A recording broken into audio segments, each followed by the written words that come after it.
It is the last weekend before Christmas. And what are we doing? We're going to make dinner. We're going to go out of the Pioneer Woman's original cookbook because I absolutely love her pizza crust. It turns out so good every time. It has to rise for an hour and it's 4:10, so we need to get started. I'm going to bring out the lovely kitchen mixer and pause.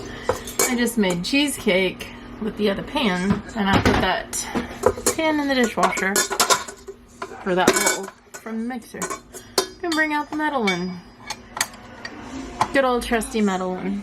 If you ever have a KitchenAid, having two bowls actually comes in more handy than you would think. There is our warm water. I buy my yeast in bowls and store it in this container in my freezer. This is active.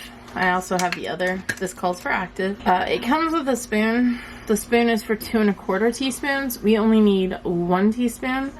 So I'm gonna just cut it a little shy and go for it. That's what I usually do.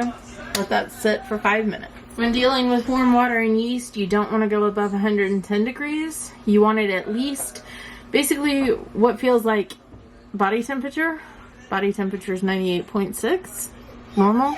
So if you stick your finger in it and it just feels like water around you but you can't tell the difference, pretty good to go. Alright, in my mixer we're going to combine 4 cups of flour and a teaspoon of kosher salt. Combine that.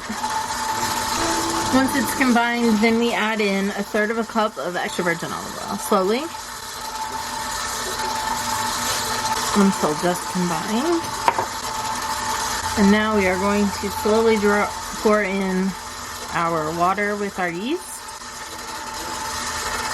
And it is going to form a ball. You don't have to do this with a mixer. I'm just being lazy. Because I used my paddle attachment, it's not going to quite form a ball. So, we're going to pull the attachment off. I mean, it came together. That's what we wanted. Pull this off. And then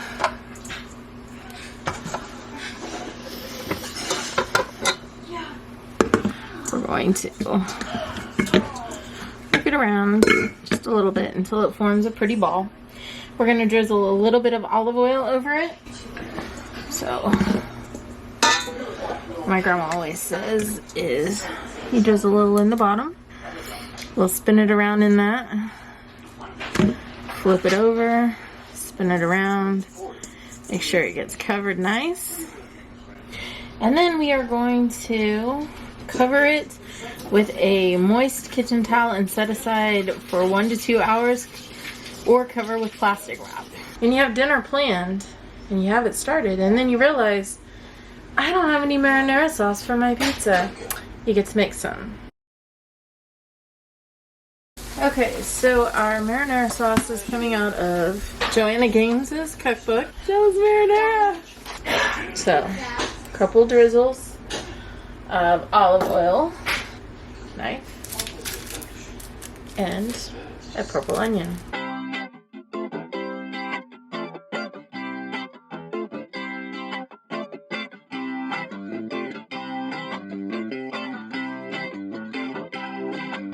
Pinch scrapes come handy. We are going to cook these until they get soft, 8 to 10 minutes. I am doubling this recipe, so if it looks like I'm putting in more measurements than I'm saying, or than it looks like there should be, I am doubling it.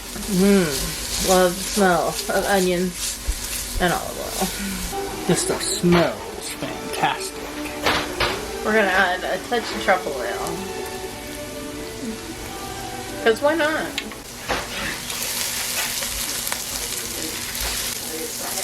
I feel like my onions are starting to get where I want them to be. So I'm going to go ahead and add in my garlic. I want 2 cloves of garlic, minced garlic, although I'm doing 4 because remember I'm doubling my amount. Also, I'm going to add in my salt and pepper at this time. Salt. Pepper.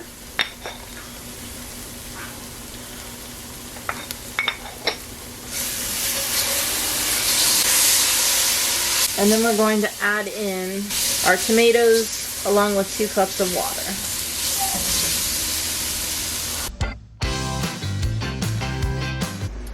Okay, now that that's all combined, we want to add in 2 tablespoons of basil.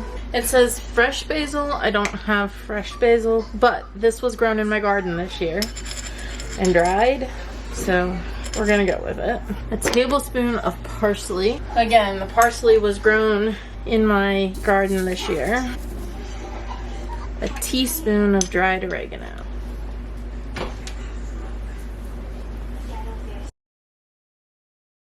My bay leaves are small.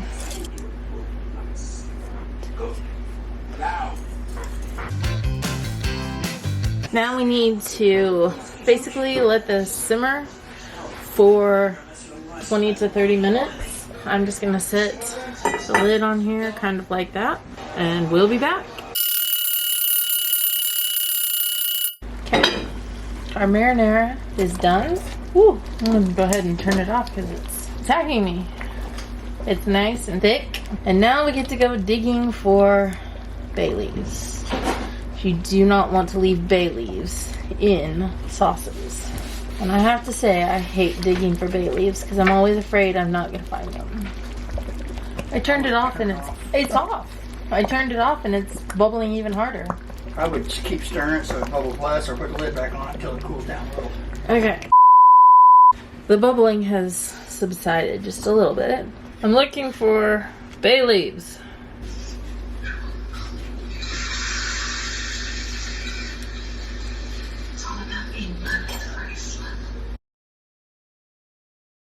Our dough is 2 pizzas worth. And it didn't rise very well, but that's okay for pizza.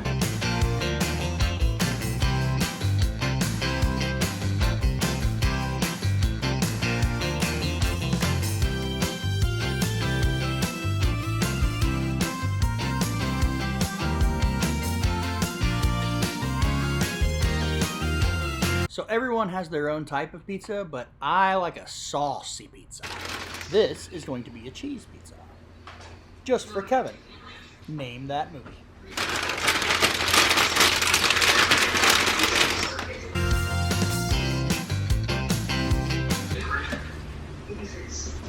A lovely cheese pizza just for me. Oh wait, no it isn't. It's for the I other. made this one for Kevin.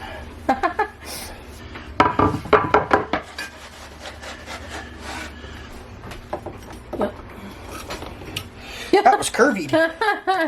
Okay.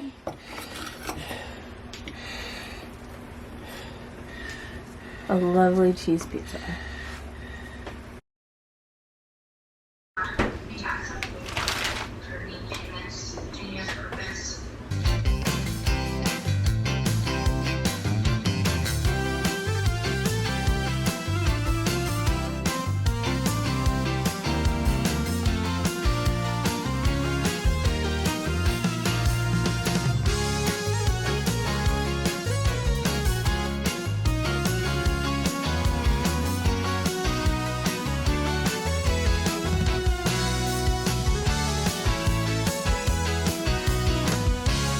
Everyone likes to have a little fungus among us. Quattro formaggio. Yum.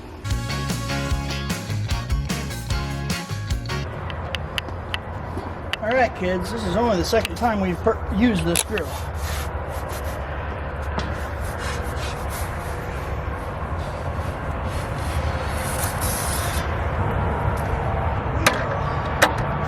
Hey Siri, set timer, 5 minutes.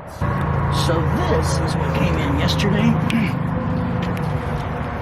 Maybe the day before. The grill gun to use to light the charcoal. Instead of using the little cubes that are kind of a pain to light it, it uses a MAP gas right now, or a propane bottle, but you put a little gas to it and light it up, and then you hit the button, and it takes about 45 seconds of that on the charcoal, and you have a good light. Look at this. It already has stuff in it. It's not even screwed in yet. It's only 36 degrees out here and we're grilling. I mean, come on. In a t-shirt. Hello. Axel's upset. He's been doing that the whole time around here. Alright. In the grill world, they say, if you're looking, you ain't cooking. And I learned a lesson. I was always under the impression that you stick your stone in your grill and get it good and hot with your grill first, and then you come out and you put your pizza on it and you cook it. That is absolutely incorrect. When you do that, your stone does get hot with your grill, but it gets really hot and it burns your crust almost immediately.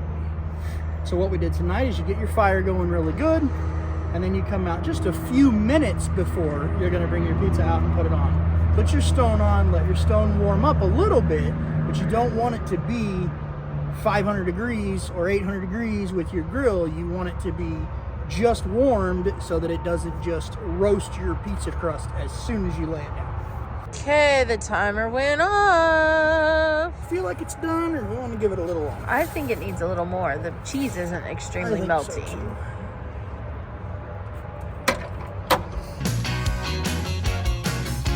Close our grill down, and if you're not familiar with the Kamado style grills, one thing that's great about them is they're super efficient. I can close the bottom vent, the top vent, and it'll shut down all the airflow to the point that in the morning I'll come out and most of the charcoal that hasn't burned yet will still be in there. And away we go.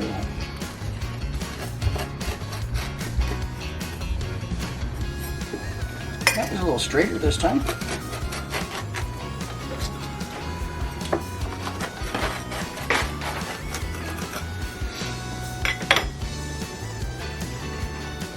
Look at that stringy cheese. Nice browned crust. Got decent form to it. Here we go again. Take two. Hot. Very hot, but nice and crunchy. Very good. Good job on that.